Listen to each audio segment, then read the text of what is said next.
Welcome everyone to this new episode of Geopolitical Report podcast. I'm Gianno Bifolchi, your host and the research manager at SpecialEurasia.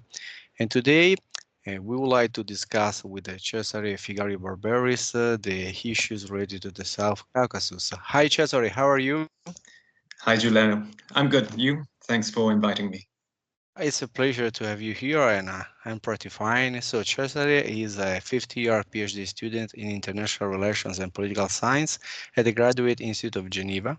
His research focuses on ideology, emotions, and trauma in the South Caucasus. So, he is the right person to talk about the current events and geopolitical dynamics in the South Caucasus. So, my first question is related to Georgia, as you can imagine, because in the last Mm. weeks, Georgia has attracted the attention of international media because of this so-called Russian law or the law against these foreign agents. So we watch on TV the protests and riots in the country, and I would like to know more about you, from you, about this issue, about this so-called Russian law, if it is really Russian law, or we can say, we can ascribe what is happening now in Georgia in the field of information warfare or misunderstanding. Okay, thank you for the question, Giuliano. So I would like to divide the issue between a topic of narratives that are taking place between the people that protest and the government and what we can say as analysts. Indeed, the people protesting, and I participated in these protests last year, so not this year, but last year for the same foreign agent law. The people call it a Russian law, so they say Ara Rusul Karuns, which means no to the Russian law, and they tend to frame the government and its the members of parliament as Russian agents or directly Russians. So they call them, for example, Rusebo, which means all Russians. So the idea here is that the population is pro-European, wants to integrate in the European Union, become a member of the European Union, while the government is becoming pro-Russian, and Ivanishvili, which is the person behind Georgian Dream, the government party, is basically a Russian agent. I would like to move beyond this narrative and Russian law. I mean, why call it Russian law? I don't necessarily see the point of calling it a Russian law. Yes, it does have similarities with a law that was adopted in Russia, which limited NGOs, but there's other countries that limit the agency of NGOs, they restrict NGOs. Staying in the Caucasus, even Azerbaijan, for example, restricted the agency and freedom of NGOs, both during the 2014 crackdown and more recently in 2021. You cannot carry out your activities freely in Azerbaijan as an NGO. You have to register with a government agency, and then basically you can be manipulated by them. Nobody called this law adopted in Azerbaijan a Russian law. So why does everything necessarily have to be reconduced to Russia? I don't necessarily see this as a Russian law. I don't necessarily think that the government is pro-Russian per se. This doesn't mean that the law is good. It does indeed limit the agency of NGOs because those NGOs that receive more than 20% of funding from an agency from foreign countries would be classified as foreign agents, basically, which has a bit of a stigma to it, right?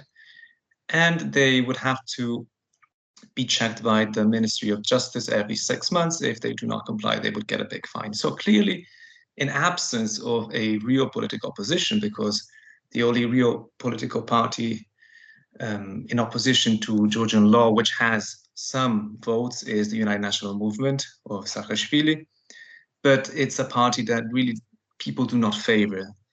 It may be strange, but people dislike the United National Movement more than they dislike Georgian Dream. And this is by statistics, by surveys. We can see it in one survey, the International Republican Institute survey. So the issue here is, for me, not necessarily a pro-Russian government against a pro-European people. The problem here is a government and Ivanishvili, the leader, the de facto leader of this government, which is trying to make the country more autocratic. So he's trying to become basically almost the sole ruler. Georgia is basically on the verge of going from a semi-democracy to somewhat more of an autocracy, in which Ivanishvili It's not the president, it's not the prime minister, but it's the person behind all of this. And this is a big risk because, as we said, there's no real strong political opposition. So a lot of the opposition is done by NGOs. If you restrict the agency and the freedom of NGOs, then you're de facto restricting even more the political sphere of the country. Ivanishvili therefore wants to become more powerful. He wants to concentrate power in his hands.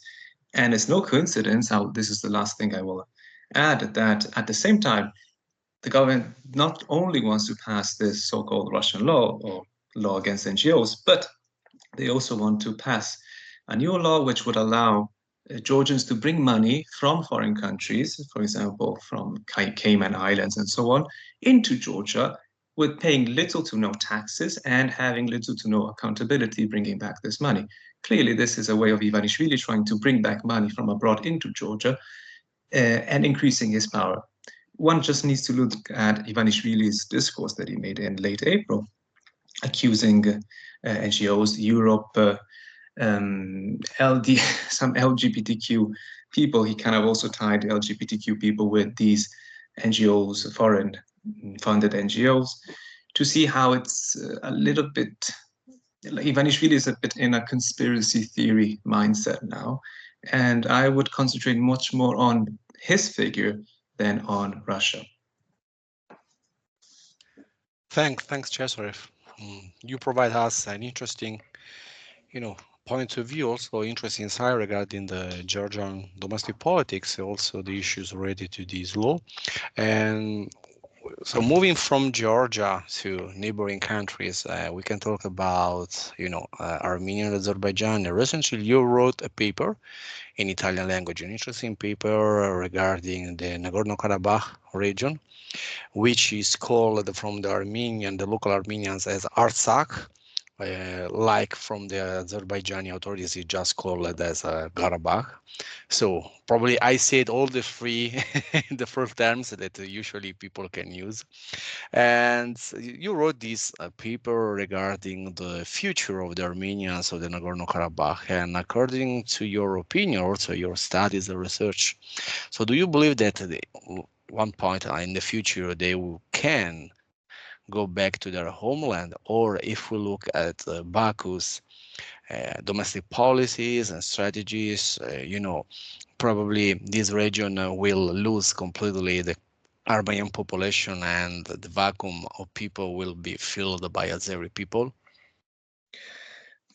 So thanks for the question. As indeed I wrote in this article for ISPI, I'm unfortunately very pessimistic on this account because essentially nobody is pushing for a right of return of these Armenians. Let's start with Azerbaijan itself. So Azerbaijan did absolutely almost nothing to convince Armenians either to stay or to come back. It did some symbolic gestures. So it opened an online portal to ask to be integrated.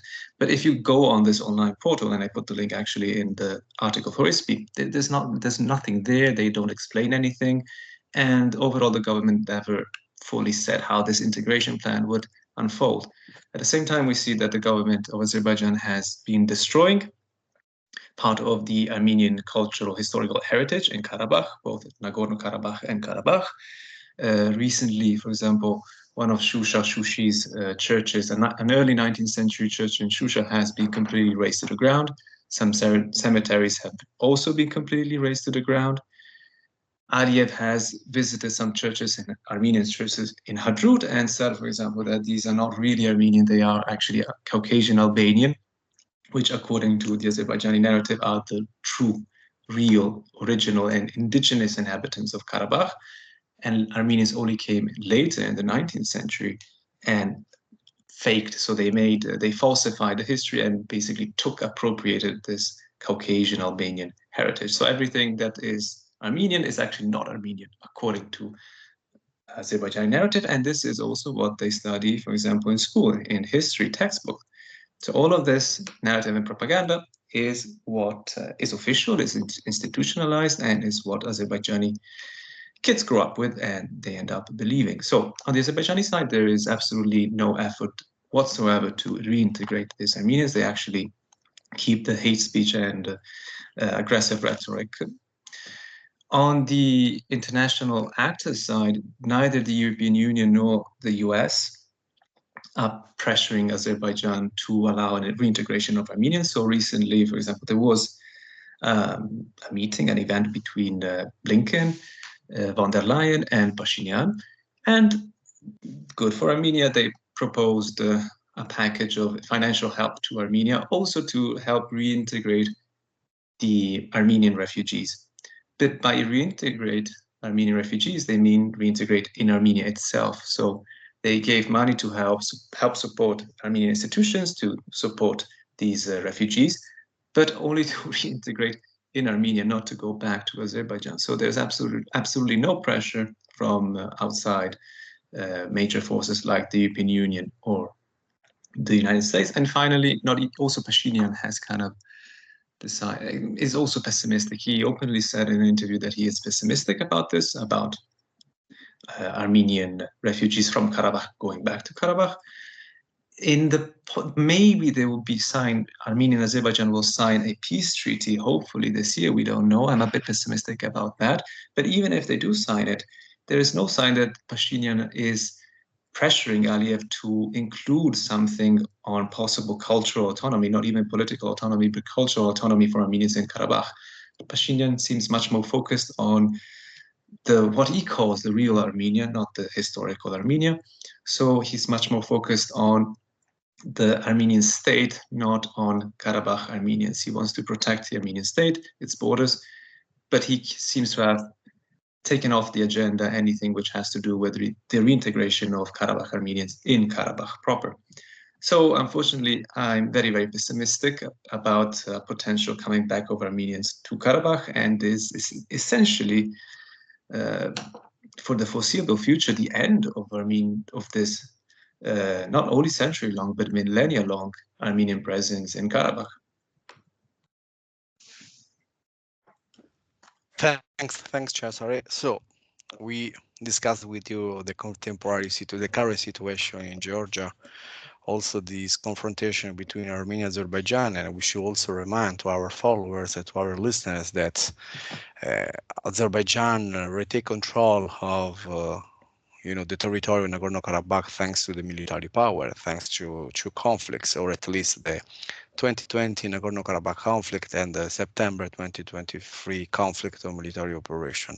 So what we are witnessing regarding the South Caucasus is that it seems that the region doesn't have the standards, the European Union standards regarding democracy, regarding human rights. So my last questions for you is that, despite all this situation, do you still believe that Azerbaijan, Georgia, also Armenia, they can become the future, member of the European Union or or active part of the EU Eastern Partnership, or we are just talking about a geopolitical game and, European Unions try just to exploit the situation also to face, to contrast the Russian presence and also the Turkey foreign policies in the region. So here we have to look at two things. First, if the Caucasian countries themselves want to become members of the European Union, and if the European Union wants them to actually become members. So for Azerbaijan, it's not a problem because Azerbaijan itself doesn't want to become member of the European Union, and it's said so openly. So Azerbaijan is not an issue. It won't become part of the European Union because it doesn't want to become part of the European Union. For Georgia, it's a bit tricky because the vast majority of the population wants to become part of the European Union, and the European Union recently did give candidate status to Georgia.